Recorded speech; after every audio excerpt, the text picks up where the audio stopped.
আমরা এখানে দেখতে পাচ্ছি যে বাজি তৈরির নানান উপকরণ এখানে ছড়িয়ে ছিটিয়ে পড়ে রয়েছে। তার কিছু ছবি তুমি এদিক সেদিক ছড়িয়ে ছিটিয়ে দেখতে পাবে। এখানে আমরা দেখতে পাচ্ছি যে এখানে এই রকমই গামলায় বাজি তৈরির উপকরণ, বারুদ, কোথাও সোরা, গন্ধক, এই সমস্ত কিছু রাখা রয়েছে। এবং এই যে দুটি কারখানা, এই দুটি কারখানা কিন্তু বাড়ির থেকে একদম 100 মিটারের মধ্যে। এই যে পুকুরটা তুমি দেখতে পাচ্ছ, এই পুকুরের ঠিক অপর প্রান্তেই হচ্ছে এই চন্দ্রনাথ বণিকের বাড়ি, যেখানে বিস্ফোরণের ঘটনা ঘটেছে। তার পাশে এই পুকুর, এই পুকুরের পরেই কিন্তু এই তার কারখানা।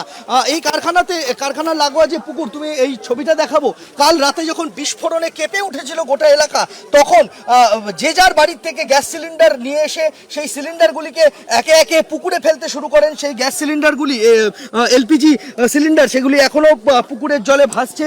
গ্রামের এদিক সেদিকে সেগুলি ছড়িয়ে ছিটিয়ে পড়ে রয়েছে। এতটাই আতঙ্ক তৈরি হয়েছিল মানুষজনের মনের মধ্যে।